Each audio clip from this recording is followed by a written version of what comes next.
electricity as one of those familiar, everyday facts of life, and yet it confuses pupils and teachers alike.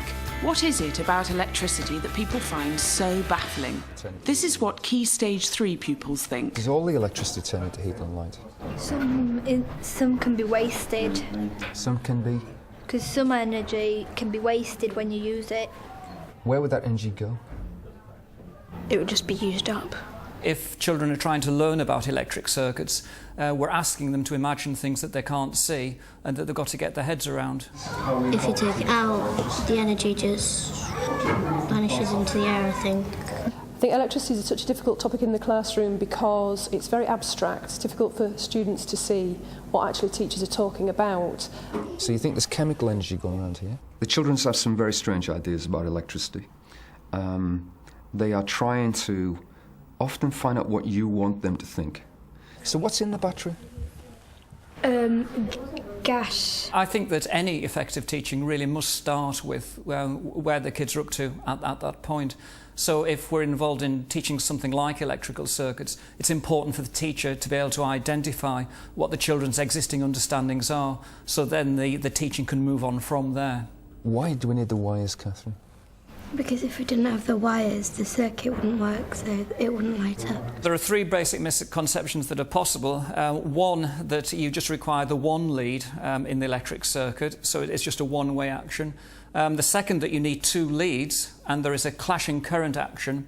And the third one is the consumption model, that something's getting used up, and in that case it's the electric current. Well, thank you for your answers so far. There's some very interesting answers. Having established the children's existing understanding of electrical circuits, head teacher Brian Crosby sets about teaching the accepted model of how electricity works. This is the...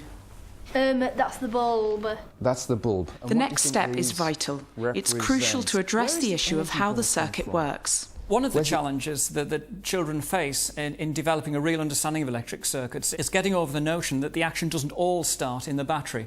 If you ask youngsters how an electric circuit works, they say that something comes out of the battery and makes the bulb light. With that model in mind, it's quite interesting to face the children with a challenge. And the challenge that I've used lots of times in the past is to set up a big circuit in the laboratory.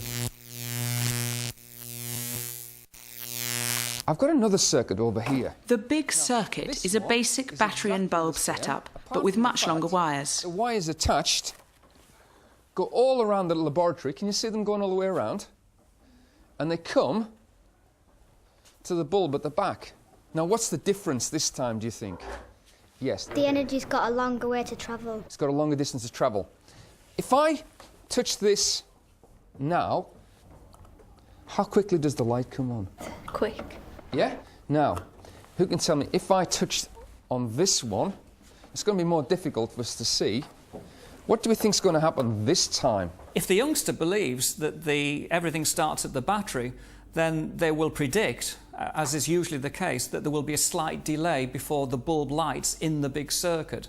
And how long do you think before the light bulb comes on, do you think? I think it'll take a couple more seconds than that one. You think this time it's going to take a few more seconds. OK, well, we're going to find out. 3, 2, 1. Let's do it again, just to test it out. 3, 2, 1. Yeah. What did you notice? It took the same amount of speed to light up. It took the same amount of speed to light up. And I'd say we've got about 30 metres of cable here. So we have 30 metres of cable, and it still took the same time to light up. When the experiment is actually tried out, you see that the bulb lights immediately, no matter how big the circuit is. And so here we have to move towards the idea that when the circuit is complete, then the action starts in all parts of the circuit, right from the word go. Did that surprise anybody? How many people were surprised by that? OK, how many people expected that to take place? Well done. So the electricity travels extremely quickly. I particularly like the big circuit idea because it really does engage children intellectually, and to actually hit the switch and to see the bulb light immediately, and to have children in the room crying out, oh no, it's lit straight away. If young people make the discovery themselves, it means more to them because it's their learning and they have ownership on that and they feel really proud of what they've done. What we're trying to do is, in one sense, put the outside of the jigsaw puzzle together for the young people so that they can fit the other pieces in place themselves. Some people think that the electricity just leaves here and kind of runs around, then runs back. Does that make sense? Yeah? But actually, all the objects that are going to pass the electrical energy are already in the circuit. Okay? They're already in the circuit. It's not like there's a little object in here that runs all the way around and comes back. They're already in there. And to demonstrate this, I've got a rope. The rope experiment is a really simple and effective way in the classroom to counter a lot of pupils' alternative conceptions and get them starting to think about what's actually occurring in the full circuit. It's very simple, it's very interactive, and it's very easy to use. Now, imagine you are a circuit, and I want you to imagine that I am a battery. The rope trick is a great way to demonstrate the continuous nature of the circuit and that charges exist in every part of it. Now, I want it to be fairly tight, but I want you to hold your hand so that I can pull it through. Is that okay? Have you got it? It's advisable to have something that you can see that moves on the rope, so tying a piece of ribbon or a bit of tape so that the pupils can actually see the rope is moving. So as the teacher pulls the rope through, they can show that the whole of the rope starts to move at the same time. In which ways is it similar to what we've been talking about? Because she said that there's loads of little bits already in it and everyone's holding a bit already. So we've got something already. And it's also complete. If I'm the battery, let's see what I'm doing here. What am I doing? You're pulling it through so it's circulating, and if you imagine that was the electricity, it's going through each bit of wire, and then that goes through, and then the next bit comes through and it keeps circulating. What's the job of the battery, do you think? Josh? To get the energy round the whole way around the circuit. That's my job, it's going around, okay? Is there any less in any part of the circuit? Mr. Reid? When it comes back to you. Is there any less rope? Who's doing all the hard work in this model? Yeah? You are. And the battery. The battery's doing the hard work, okay? So the battery's providing the energy to make this thing work. It's a really good analogy for showing how the battery works because the teacher can pull the rope at different rates, which shows how fast or how slowly the battery forces the current to go around the circuit. And one last thing the teacher could do, picking on a pupil that you like, is you could ask them to hold the rope slightly tighter, and what will happen is as you pull it through, with it being a rope, you get a lot of friction, so you can talk about, well, a lot of energy has been transferred at the point where resistance increased. OK, now I want Catherine to hold the rope tight. If I pull, I should be able to pull it through. It's harder this time. Would you agree? Yeah. Catherine, what does your hands feel like? They're getting really hot. They're getting really... Hot. Thank you, they're getting really hot. Which part of the circuit is Catherine like then? The light bulb. The light bulb. The rope loop idea came from some work we were doing at the University of Leeds. People thinking hard about how to challenge pupils' existing ideas and how to have a memorable image of things moving in all parts of the circuit all at the same time. What I was trying to think about, it was bringing in the concept of where energy is in an electric circuit and starting to get pupils to actually visualise this thing that's occurring with energy. And what I wanted to show was how energy that's in the cell, the battery, is used to move the charges to different levels of potential. Now this is a model garage. The cars I want you to think about are like the charge that's going around an electrical circuit. And this is a bit like a battery. Okay? It works like this. When the car comes in here, I can lift it up.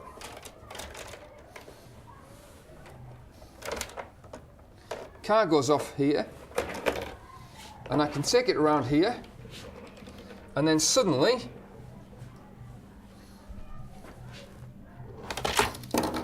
it can go back down. Why is the car able to go down the slope from here and not move when it's on the desk there? When it's at the top of the vamp, it's got gravitational energy, and when it goes down, it uses up the gravitational energy. It doesn't use it up, it changes it into another type. What type does it change it into? Kinetic. Kinetic, that's brilliant, that's a fantastic answer. It changes it into kinetic energy. I like to take learning back to a visual level. when they're starting off with difficult concepts. I was trying to visualise something that showed an object going from one level to another. Fantastic. This is a piece of equipment to enable the car to gain gravitational potential energy, yeah, so that it can change into movement. Now the battery is a piece of equipment that will provide the energy for this to work, okay? So the particles that flow around in this circuit, they get their energy from where? You putting on the circuit, fixing up the circuit in the first place. No, they don't get their energy from me fixing up the circuit. There's just one place they're getting their energy from. Is it the battery? They're getting it from the battery, okay? Now, the battery is the provider of the energy. Where does the energy go to in the end? The bulb. It goes to the bulb, where it's going to be transferred into Light and heat energy. light and heat energy. The toy garage is an excellent visual demonstration, but it should be used with caution. The misconception that you could get from that model is that the electrons in the circuit are like little cars that are just travelling around on a pathway. So you've got to be very clear which concept you're trying to get forward. There are limitations to this model. I was thinking about this. I think one of them is that it appears that the charges just come from within the battery itself, the cell itself, where actually they're out in the wire all there throughout the whole of the circuit. To me, I think that's one of the key ones that I would be aware of at this stage for the pupils. I think a really good way of testing pupils' understanding of these models and analogies would be to get them to work in groups. They could write a story of a charge as it goes around a circuit and explain what they think is happening at different points. The battery has chemical energy stored in it. It releases the energy, allowing it to flow through the wires and then transfers into light and heat. And the remainder travels back to the battery. What else? Can you tell me, is that right, wrong? What would you think about that idea now from what we've learned today? No, that's wrong because we learned that comes from the we've negative learned side. we've learned that it comes from negative side and then comes back in through the positive. So it doesn't come out of both ends? No. It comes back into the bulb? No, because where would the energy go when it's just gone from both ends? It has nowhere to go besides lighting up the bulb. Ah, okay, so it wouldn't. Okay. So I need there to be the complete pathway, the complete circuit for it to work. Yeah. By using these demonstrations, teachers should be able to provide children with a solid understanding of basic electricity. We want, by the end of the lesson, to have unpicked the wrong ideas, to give them some simple basic concepts, and we want to give them a framework for their own learning for the future.